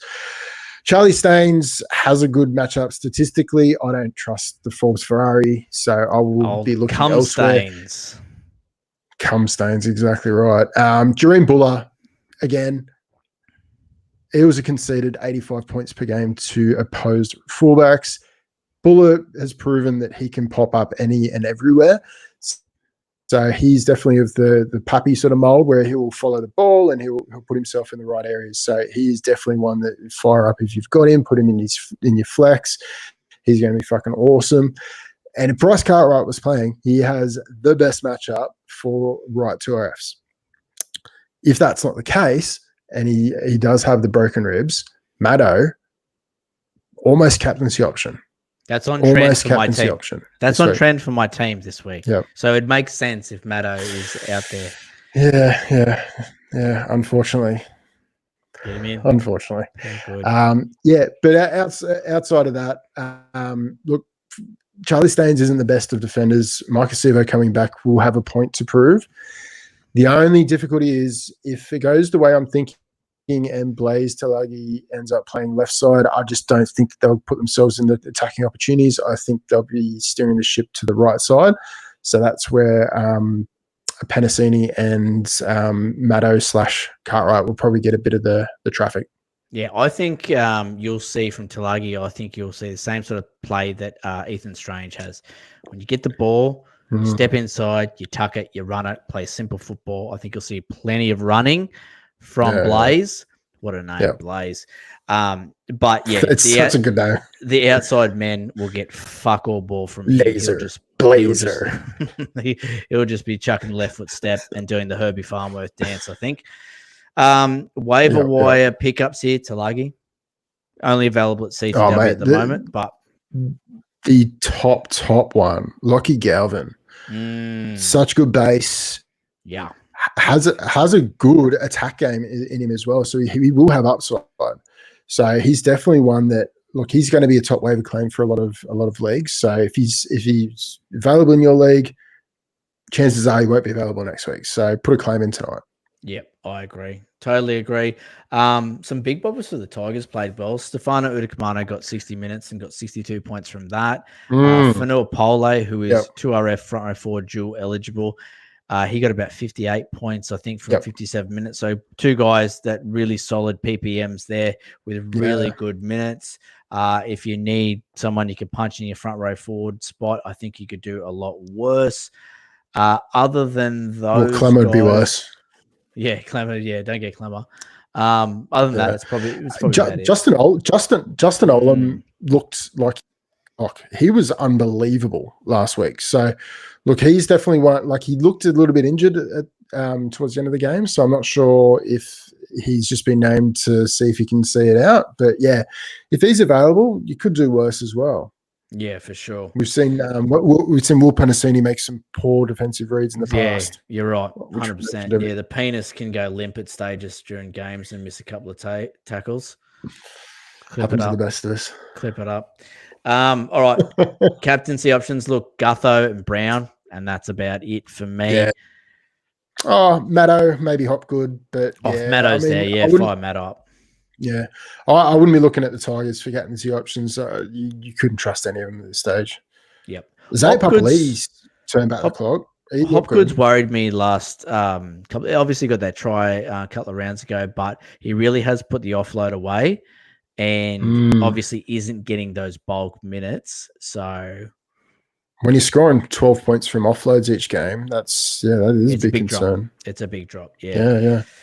All right, that's the games, brother. Let's keep it moving. Let's get into the happy ending. You want happy ending? Let me break it down for you so you understand. I'll hold your hand like a small child. Oh, fuck. Oh, my God. Fuck yeah. Righto. So, new happy ending segment here. The way that we do things now is we have a little draft, right? So we'll do a round 4 statistical matchup draft where we draft 2 players each. This week I'll go first. And then we'll have a round 4 plug and play draft where we pick 2 players each. These players have to be 35% owned or lower. And then we'll do a head-to-head game, but we'll explain that after we've done our draft. So first up, round 4 statistical matchup draft. I'm going first. Let's go 1 gun, 1 smoky. Actually, I've kind of gone with the guys that I'm looking at this week. I've kind of gone not guns, not smokies, but sort of like tier 2 guys. And the guy I'm going to pick first as my top statistical matchup is Hamiso. Big hammer to put the fucking hammer down on the Titans. Like I said earlier, Sloan scored 3 against them. You got me. Then they had a break because they needed a break from the 3 tries that he fucking laid all over them. And then Blake Taft looked like James Tedesco against them last weekend. So Hammer could score 4 points. Hasn't broken the ton yet this year. Got 94 points when he scored a few tries the other week. I reckon he tips the ton in this one. If he doesn't score 100 against this Titans team, he won't score 100 all year. So Hammer for me, bro. Yeah, fair play. I am going to go Jacob Kiraz. I think that matchup is quite tasty, especially with the defensive issues on the other side. Yeah, Kiraz, big one here. He'll be running straight at Whiten, who missed 5 tackles and led in 4 line breaks last week. So could be a big one here for Kiraz. Another 100-point game, maybe. Now, I'm going to go Clint Gutherson here, and I'm going to go Clint Gutherson as my second pick because of a stat that you produced in the preseason that I really fell in love with, which I had to dig up before the podcast. But in games without Moses or Brown in 2023, Gutho averaged 94.4 points. Moses ain't there. Gutho up against the Tigers. Fire him up, baby. Yeah, I don't mind that at all. I mean, technically, you've gone 2 guns, but anyway, I will go. In that case, I will go Jermaine Asako because I think he is going to have a really sore foot at the end of the game because he'll be kicking so many fucking goals. Yeah, could get 15 goals to be honest. That's what I mean. That's what I mean. They might not get too much of the ball on the wing, but yeah, he'll be kicking goals left, right, and center. That's good. They're all 4 of those really big statistically. Very sexy. Hammer, Kiraz, Gutho, Asako. Very good. All right, let's get into the round 4 plug and play draft. So got to pick guys that are currently sitting under 35% ownership. Walker, you're up first. What are we talking about here, brother? Mate, I can't go past. I can't go past Blake Wilson. I think him lining up against AJ, it's just too tasty, man. I had another guy in mind and I was going to go it, but I'll let you have him. Yes, Blake Wilson. Like I said, AJ, one of the cleanest men in the league at the moment. He's getting baths left, right, and center from his opposing wingers. Blake Wilson, grab the sponge, mate. Scrub that back. I will go KPP. Oh, I like that. I can't believe you left it for me. KPP, 67 points without real attacking stats last week. I think he'll get more confidence from that. Obviously, getting 80 minutes as well. We saw that Tosin Frizzell moved into the middle when Dylan Lucas came onto the right there. We'd expect that to continue. 80 minutes on the edge there, running at SJ, who's missed 10 tackles this year. Yum, yummity, yum, yum, yum. KPP. All right, I'm going to change gears a little bit and go for a half that's available. Isaiah Katoa. Yeah. So I think there's going to be a fair few points in that one, and obviously there's a big flavour of the Dolphins in our both our drafts. So yeah. Nice. I can't believe you've left this bloke open for me. I've got the 2 blokes that I wanted. I'm taking KL Hero. coming up against Matty Tomoko, and we know that Matty Tomoko can make some bonehead decisions in defense. Oh, yeah. Keen to see what Ero can do here. You've obviously got that left edge sweep with Hines, Mulatalo out there, a little tip on for him as well. You know the Sharks are going to pummel that left attack up against this right edge defense of the Raiders. KL Ero, been talked about a lot, and I'm sure he knows that if he puts his best foot forward in this game, he could make his way into this starting 17. So huge game coming up from Ero. Yeah, for sure. Look, I don't hate any of those picks, to be honest. I'm comfortable with the two that I picked, but yeah, I was looking very closely at KPP. I was hoping you were going to go someone else first. Blake Wilson, Kai Pearce-Paul, Isaiah Katoa, KL Ero are our plug and plays for round 4. Now, what we're doing every week now, which is heaps of fun. People are enjoying it. I'm enjoying it. My missus fucking cracks up in the background watching the stories as well. We pick a game to go head to head. And then what we do is we veto 2 of the best players out of that game. So it makes it a little bit more difficult for us to pick good players. So last week, it's 2-0. Walker's up 2-0. First week, he had Katoa up against Marju, which was a come from behind victory. Fantastic. Yeah. He was paying odds on to get that one. Then on the weekend, I tried to outthink the room. Let's be honest. You massively did, yes. Tried to outthink the room with that one. Took Toops up against Teddy and got fucking pummeled. If I only had taken the right winger and not the left winger, I probably would have won. But anyway, plenty of weeks left in the season for me to make it up here. The game that we've picked is a cracker. I actually like it because after we veto 2 players out of this game, it's going to be interesting to see who we go, right? It's because it is boring watching Teddy. Do you know what I mean? Like it's going to be interesting if we both pick some off the cuff sort of.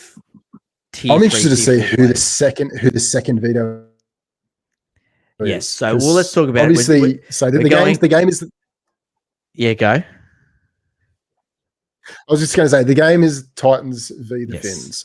Yes. So yeah, it's going to be a lot of points to be had, and I think the points may be had on one side of the field rather than the other.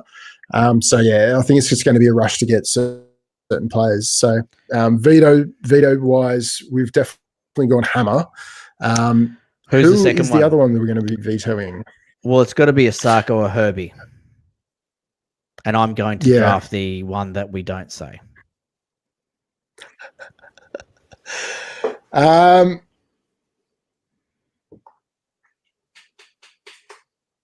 reckon Herbie's probably. Herbie's got the. I reckon Asako is the one that we need to veto. Okay, so Hammer and Asako, they're vetoed. Herbie comes in for me. Who are you taking? Oh, Jeremy Marshall King in a heartbeat. Fucking hell, up against an absolutely broken middle. Are you serious? You left that wide open. Thank you. Herbie's gonna score 3 tries, bro. It's not going to get to the edges. They're going to break him through the middle. This is so good. This is so good. Did you hear that stat about how many line breaks and missed tackles that left edge corridor for the Titans have conceded in 2 games? Yeah. Herbie, the old glue hands master himself, you're going to cut that fucking left edge defense up. Let's just say I was second pick and we vetoed the other right-sided player. So yeah, I've got to talk up my guy anyway. I like it. All right, it's good fun. So tune in to the Titans Finns games on our socials on Instagram. We'll have some stories up there, bit of banter going on. Yeah. Tell us who you like to win. Fuck, need a win here. I can't buy a win. Can't win in this thing. I can't win the Loveless. Thank God we're smashing it in the Rubbers League. You're getting some punts coming. Oh, yes. I'm gambling. Mate, punting, you've been absolutely killing it. Yep. I am killing it in the punts. All right, bro. That's it for the happy ending. We do have a bet round at this round. So in the Loveless League and in the Rubbers League, it is the Gods Decide bet.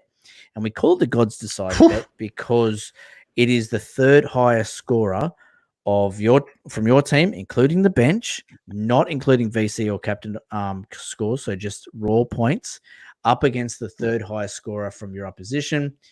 The highest score out of those two players wins the other player. That player. Yeah. Yep. So it's tasty because you genuinely don't know what's going to happen. Yep. You could have a fallen gun that doesn't play well, and then all of a sudden you lose your gun. It's stressful. You could genuinely smash the round and win quite convincingly and still lose a player. Yep. That's the concern with this one. I've actually I'm decimated at the moment, so I've got a few players that are protected because of the bye or injured. So I think the only guy that might be at risk from my side will be probably Fafita if he ends up playing. But yeah, because I think if he comes back, he's going to be a little bit underdone. He won't be fully punching out big minutes or big outputs. So a little bit of a worry there. The way that my team is looking statistically in the matchups, my third highest scorer could be 120. Like, fucking talk it up, mate. Fuck it. I can't do a podcast with you. If you dream, if you build it, they will come. Dream to believe. You need a win. Come on, boys. Lift. Do something. Believe and achieve, mate. Believe and achieve. All right. Should we get into some questions, bro? Let me hit a little. Do we want to talk? Too late. Do we want to talk through our rubbers? I'd like to ask you a few questions. You want answers? You know the question. Are these really the questions that I was called here to answer? I'm Ron Burgundy. We can do that at the end, mate. I have to click the media board is so fucking slow. I have to click it, and then it's an 8-second delay. So we're on questions. Get them up. Do you want me to fill some time because I do have some YouTube questions that I could fire at us. Oh yeah, whip us with some YouTube questions. All right, so Brandon Smith has been dropped. Reckon he's better than Little. Yes. I think that Little will be scoring. I think Little will be scoring better. Both will have bench hookers. So look, I think you're trying to dodge one bullet and taking another. So I'd stick with what you got. Yeah, okay, not bad. Pick up Sivo versus the Tigers or AJ versus the Dogs. AJ, baby. Oh, AJ statistically, for the Dogs, yeah, for sure. Micah, the myth. Don't go near him, people. If you remember my whole spiel about Micah Sivo in the preseason, he's a no-go. And he was going to have him as his chub run. Yep.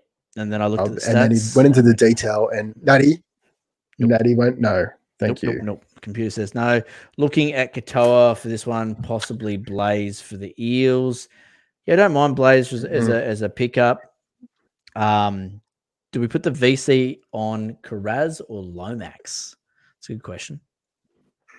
Well, that's a tough question. I would probably go Carraz for the matchup, but with the involvement that Lomax has had, you'd be hard pressed to take it away from him. Both have good base at the moment. But I just think that they're just hammering and peppering that right side, the Dragons. So I'd be going Lomax if I had him. Yeah, for sure. And prefer Will Kennedy or Sloan this week? Oh, Sloan. Will Kennedy has been very, very disappointing this season. Yep. I mean, the whole spine has been. Yeah. All right. Top 2 RF. Well, last one. Top 2 RF waivers. One sec. I'll just bring out the waivers. Top waivers from Patreon. Kai Pispel, obviously. He's the number one. Kilakefu Fenafuaki. He's definitely second on the list. Luciano Leilua doesn't have the ceiling. But he does have a handy base to work from. Adam Elliott's available as well. And Connor Watson, he's going to get probably another month or so coming off the bench. You'd probably give him a chance to solidify that position as well. There's a few floating around outside of that, but those are the main ones. Nice, bro. Well, that'll do from YouTube. Thanks, guys. Thanks for your questions. Let's get into some Patreon questions, bro. All right. So Andrew's asked us a classic question. Loves some classic gear. So Nathan Cleary is reportedly out for 4 weeks. Correct. who will be a suitable replacement. He's got Nico on the bench already. So looking at options in the halfback spot, I've actually looked at this myself. I'm keeping Cleary. I'll be holding. I'm going to hold him. I've actually traded out Nico just because that really high BE. I've shifted across Brooksy to play at halfback, and I've brought in Lockie Galvin. So definitely a cash generation play there for me. Yep, I'll be holding Cleary. Coming off that 121, he's not going to lose any cash. So he's got a 60 odd break even, so it's not really worth wasting a trade on that. Yep. But and there's no one at the halfback position that's really like you're clamoring to get at the moment anyway. Well, they've just lost Moses and a few others, so it is a difficult spot at the moment. Whoa, great question. Oh, wait, great name. Not a question. Just over the moon, and Numpty and Ali has dropped Marju onto waivers, and I just picked him up. How Jesus. good! Wow, that is fucking tasty. That's wild. Hamish has asked a 12-man league question. So regular 13 starters, 4-man bench, round 26 grand final. Thinking of taking the sell high Karaz advice. You'll be loving this one. Thoughts have been to try to get Saab. Already have sell high to get Saab. No, sure that's wrong. Already have Polo as a handcuff if Saab does get the Hemi again, which makes it more enticing. Have Marju, Hammer, Simonson, Polo, Burbo as CTW options already. Like Saab's out for 6 weeks. I don't understand the question. Yeah, no. I agree on selling high on Kraz. Maybe he's bringing in someone else for another position.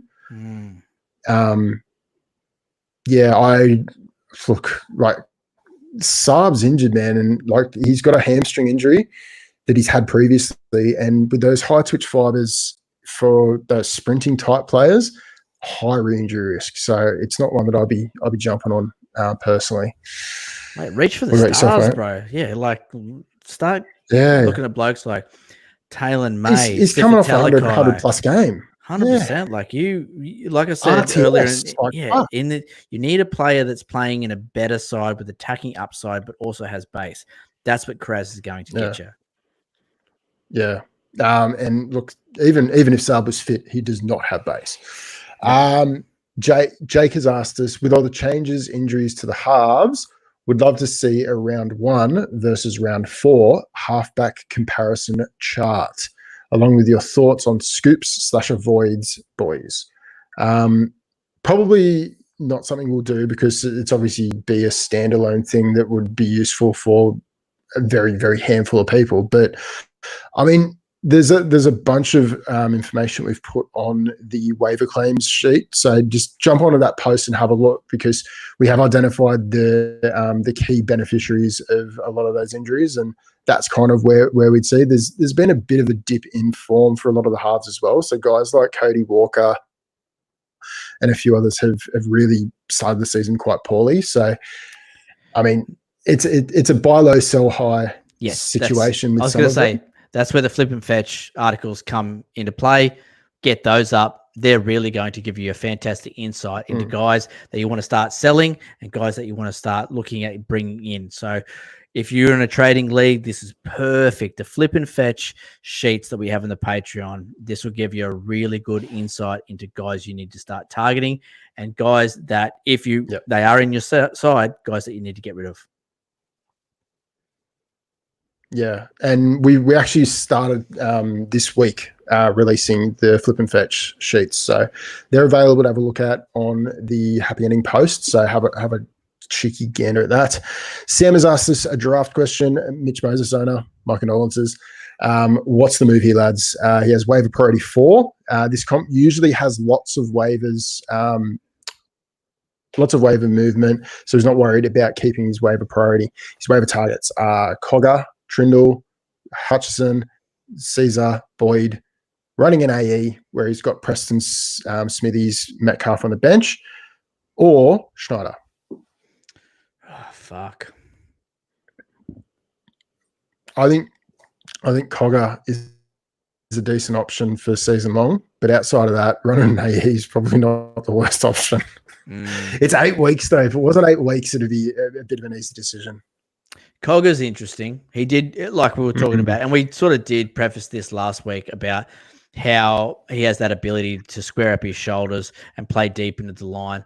And you just saw the effect that had on KP. Him going into the line that deep and attracting that extra defender on the edge just gave one player, it put KP one player out further with more space. And as long as that's going to happen, gives him half a meter to a meter to work with. And if he keeps doing that, Cogger's going to get line break assists. Cogger's going to get try assists. So, yeah, not a bad pickup. And let's not forget that Storm game was quite a low-scoring one. So I think that one's going to be a bit of an outlier as well. Yep. So I think he's a great pickup. And realistically, with how he scored in that game and the fact that he played from the bench in his first game, you're probably going to get him for nothing. Yeah, like you get him, set your alarm for 4 o'clock. You get him on a free agent. So don't worry about wasting your waiver claim. Zach has asked us. I'm just checking to see if I've already answered that one. No, I've already answered that one. David's asked us play 2 out of this week. Out of Best, Kelly, Whiten, and the penis. I like Best. The Best has been very disappointing this season.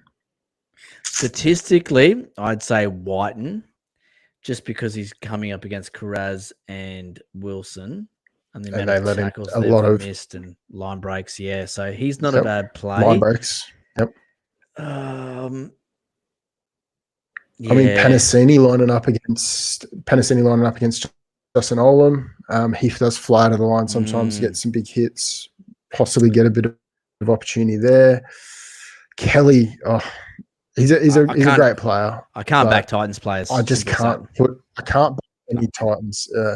No. And yeah, Best has been out of form so far this season. So Whiten and Penis it is. I think so. Panasini, sorry. Yep. Dave has asked us to follow up. Burbo versus Flano this week. Look, I think Burbo, even though he only scored 19, I'm not entirely sure. I didn't watch the full game, so I don't know why that was. But yeah, if he plays the full 80, Burbo for sure. Because I think Flano, everyone's sucking Flano's dick a little bit at the moment because of the early season scores, but he's got 2 tries in that, line break tries. So probably not a good indicator of what he'll score because he's not going to come up against in each game. So yeah, I think that he might get caught out this one. I love Burbo running over Hunt as well.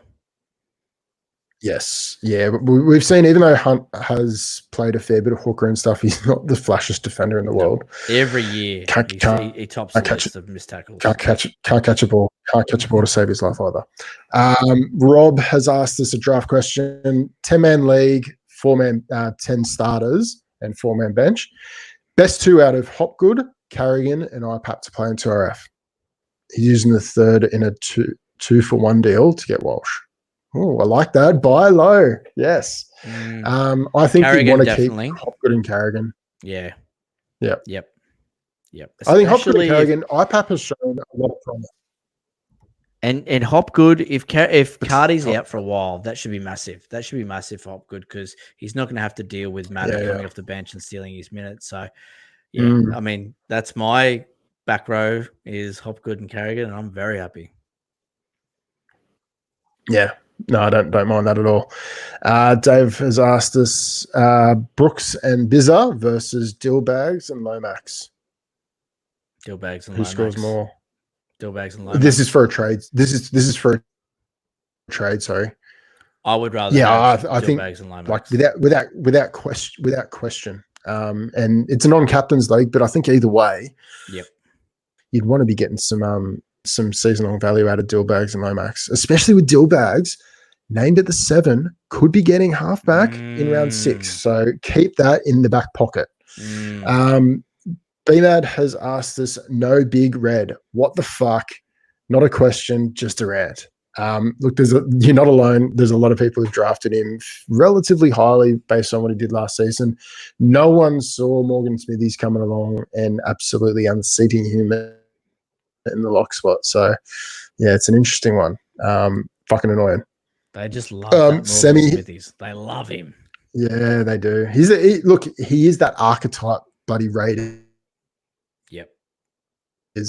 Player rated does the tough stuff, but fuck, Big Red's the same. Anyway, looking at so another Big Red holder, 4-man bench, tempted to hold a little bit longer as he would hate to see him rip and tear for another team.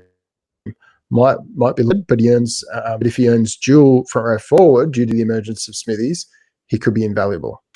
And look, front row forward's been a tough spot this season, tougher than I was expecting. Because last season we saw like getting a 45 to 50, 55 plotter was relatively easy. It's fluctuated so much early in the season. So look, I don't hate the play. It's just, look, if you've got the bench space, yeah, you obviously keep him, but yeah, it might be on a hide and nothing. Yeah, I agree. Plotter. Speaking of front row forward plotters, Plotter has asked us sit versus start. Jaden Campbell versus Lockie Galvin in this game. So that's a good one. That's a good one because I would personally go Galvin just because Jaden Campbell has the risk of dropping a 20-odd point score. First game back too. It's going to be a little bit dusty. So Galvin, yeah, exactly. Back the rook in. And Shane has asked us thoughts on Jolliffe. Averaging 1.1 PPG. Is he likely to get 55 minutes now? Tino gone, and will he be dual soon? Look, chances he's available front row forward. Chances are when we get to round 6, there's one more game after this round at lock. Yes, he will get to RF. So that is definitely something to keep in your back pocket. He's definitely as same as I would suggest for a front row forward. And yeah, I think there's definitely potential, but I wouldn't be selling the farm to bring in a Titans player. No, like I said earlier, I just couldn't do it. You pick him up free agent just in case he does get those minutes, and then it works out nicely for you. But if someone beats you to him because they wavered for him, good luck to him. You know, I'm not wavering for any Titans players. Yeah. And front row forward especially. So yeah, it's probably one that I would look to pick up, but yeah, I wouldn't be wavering. Too easy, bro. All That'll right, be us. That's it. That's all. Done and dusted. All right. Look, another big thank you to everyone that tuned in to YouTube Live. 27 watching right now. So fucking building, baby. Look out. I didn't know you had that many friends. I definitely don't. Fuck. Someone's tuning in. Mail order friends, mate. All right. That'll do. An hour and a half. Good little hit out. Jeez. Shaky start. Fuck me. But it wouldn't be a rub down without that sort of that sort of start. Lost the keys to the car, then it wouldn't start, wouldn't kick over. A couple of bunny hops, a couple of stalls there at the start. Then once we got her up and moving, she was cruising on the highway and away we went. Exactly right. All right, bro. It's like riding the bike. Yeah. We got there. It's good gear. I think people really enjoy us fucking up as well. It's a little bit stressful on this side of the microphone. Look at that. Look at those two fuckrits. Oh, God. Good times. All right, guys. So, yeah, check out Patreon. If you haven't already, I'm telling you, it's humming at the moment. Stats are starting to build. Stats are starting to become really prevalent. We talked about it in this rub down, and it'd be good to see how they work out for this round 4 matchups. But it looks as though they're pretty much bang on for this round.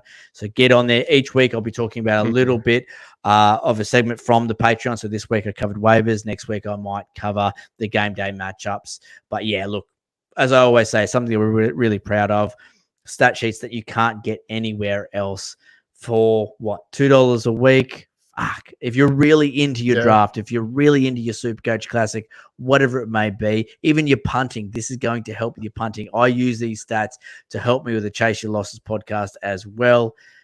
I'm telling you, if you can't make $2 it's back really a week price on the range. punt, you've got no idea. Give it up. Yeah, exactly. So each week we give out the ATS predictions. So yeah, it's definitely one to jump on. We got a pretty good strike rate last season, so we're looking to build on 70% from last year. Tasty. And on that night, that's the final siren. Let's get the fuck out of here. That's it for this rub. Remember, there are many things a man can do with his time. This is better than those things until it all fucks up. Right, Walker. Catches the next round of the weekly rub down. We hope, maybe, if everything's working. You can take me now. I have seen it all. Get that India. Ta-ta!